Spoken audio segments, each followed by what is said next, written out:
Greetings, my name is Chris, aka The Philosopher's Games, or TPH Games as my little games channel here is called, and today we'll look into patch 7 of Jedi Survivor. And it seems like this might be the last patch if there are no other big issues that appeared with patch 7.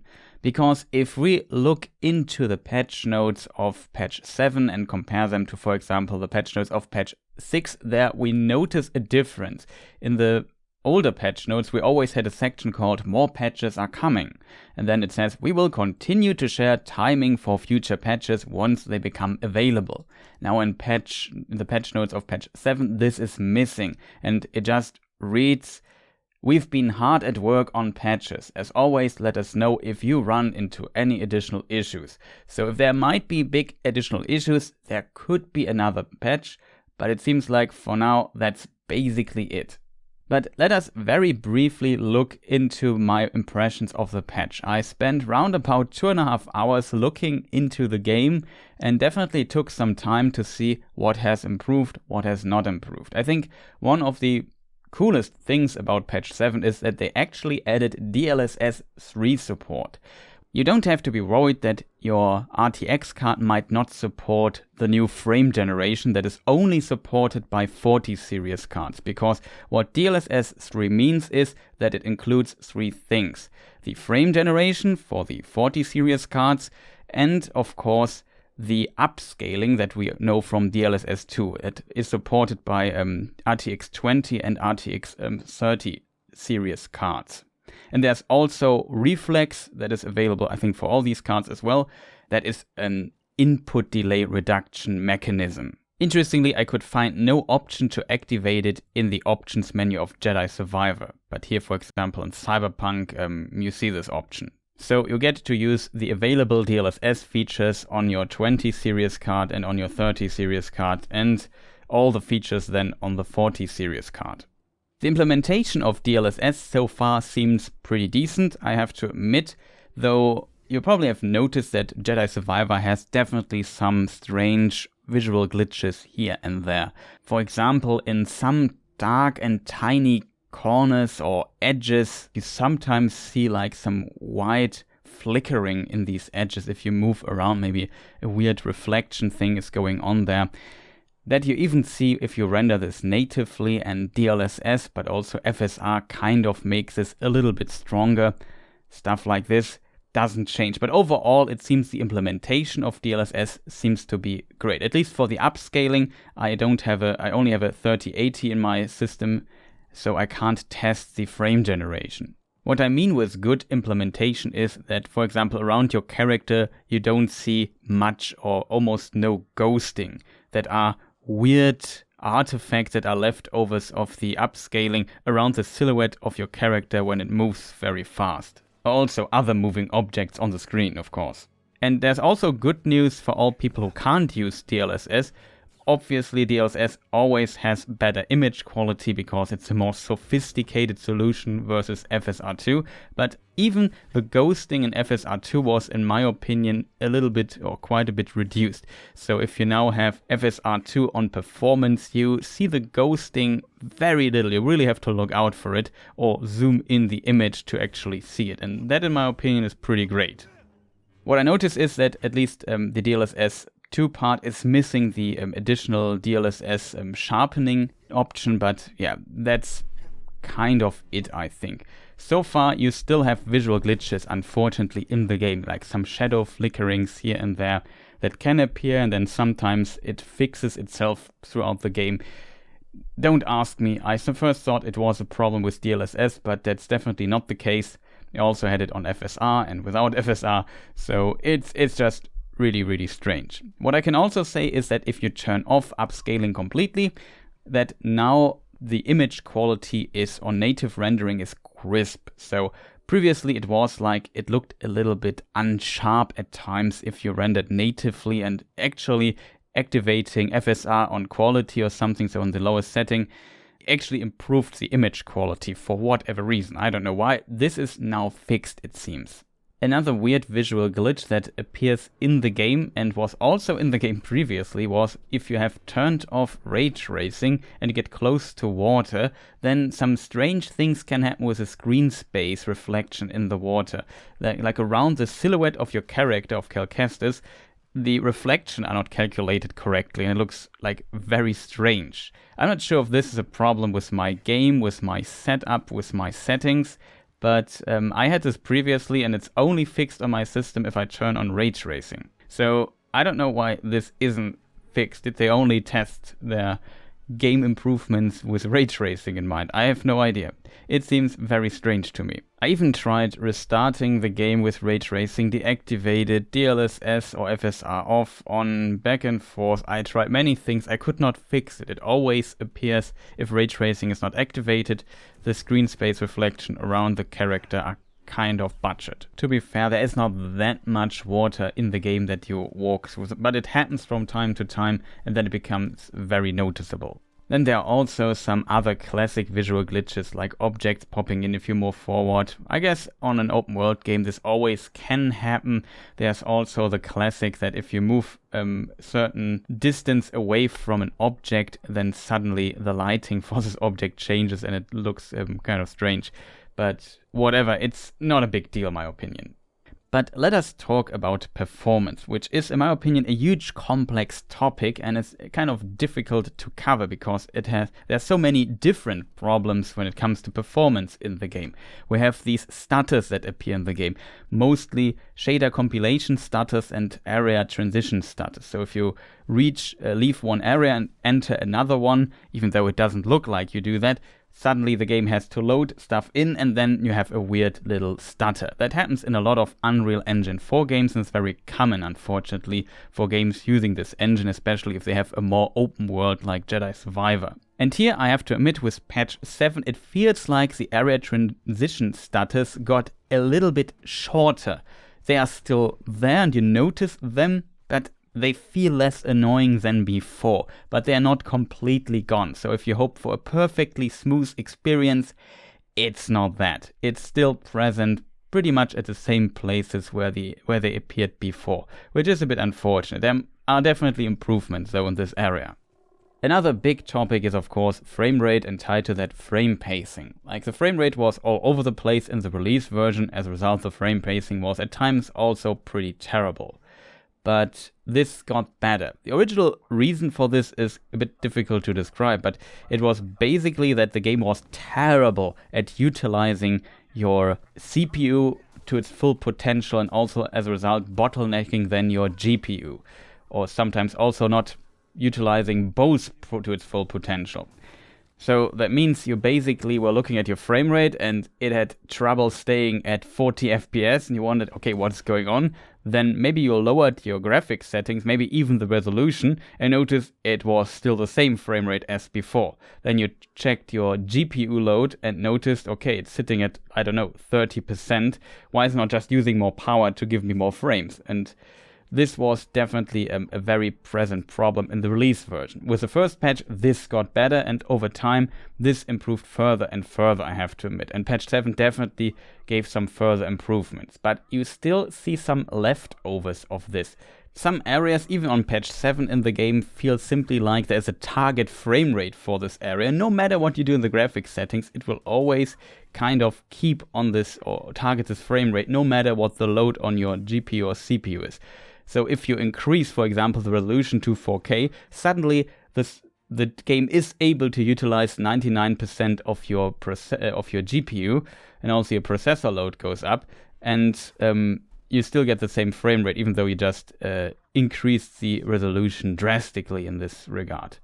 So a really weird behavior, and some leftovers of this you still find in the game. There's some areas where the frame rate is simply not great, no matter what you do. And it always hits now maybe 60 FPS, which is kind of acceptable, I would say. But you still wonder, why is it not utilizing more of my processor and just give me a little bit more headroom here and there? It feels very inconsistent in the game, but it's kind of consistent because this only appears in certain areas in the game. If you know those, you know what you can expect. And then there are other areas where suddenly your frame rate goes up to 90 FPS for no apparent reason. And you wonder, okay, why does it now utilize my graphics card so much better in this place versus the other? Though if you don't look closely to where happened what, it definitely feels very randomly, though, I have to admit. And this kind of gives you the feeling that the frame rate in this game is very inconsistent, which it definitely is. It's just depending on local areas. So where you fight bosses and so on, and when in the wild, when you explore the map, usually in those places it's at least kind of acceptable. It's just some classic places, as I would call it, like the Kobo village, that's your base or your hub place where a lot of NPCs and so on live, that you have to talk often to get missions and progress some side stories and so on. So that always will have a bad frame rate and not utilize your system well enough, it seems. But some other places then work much, much better. Especially, I think it's most important that the places where you actually do the fighting have a consistent frame pacing and have a decent frame rate. And I think that is usually given and works. Like, the game seems to target 60 FPS a lot more now with patch 7 than it did previously, and this kind of works. But you definitely have to expect like a wide range of frame drops here and there. In some areas, suddenly the frame rate goes down to, I don't know, 50 or 40, depending of course on your settings. And then in other areas, it goes back up to, I don't know, 80, 90 FPS, and you wonder where all the frames are suddenly coming from. It's kind of ridiculous, at least here on my 3080. It's a really inconsistent experience, I have to say, though the inconsistency is predictable, if that makes sense.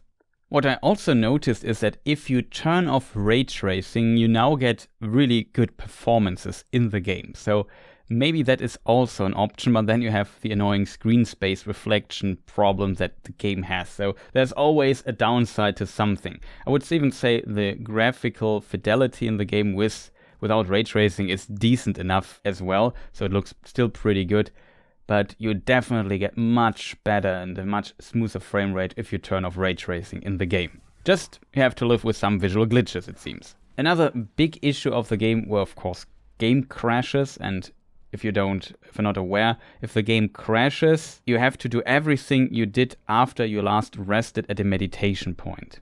And that can cost you quite a bit of progress. In the previous game, it saved items that you got. That is not the case anymore in Jedi Survivor for whatever reason, I don't know why. So also those you would have to get again, which, as you can imagine, is highly annoying. I can't test crashes really well here, and I don't have like a location where the game always crashed for me. It always felt like random crashes for me, and I had a few, but not that many. And during my testing phase here on patch 7, I had none. Like, patch 6 definitely introduced some crashes, but it seems like they fixed it, because looking online in forums and Reddit and so on, it seems like on current patch people do not complain as much about crashes anymore.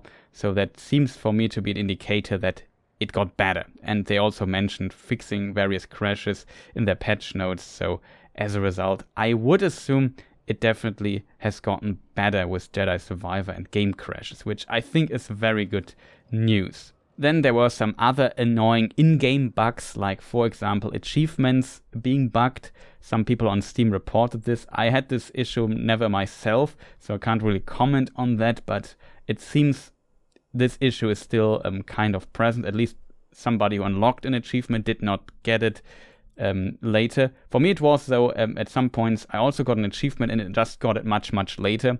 It seems for some people this is not the case, that they get it, like, I don't know, with some delay.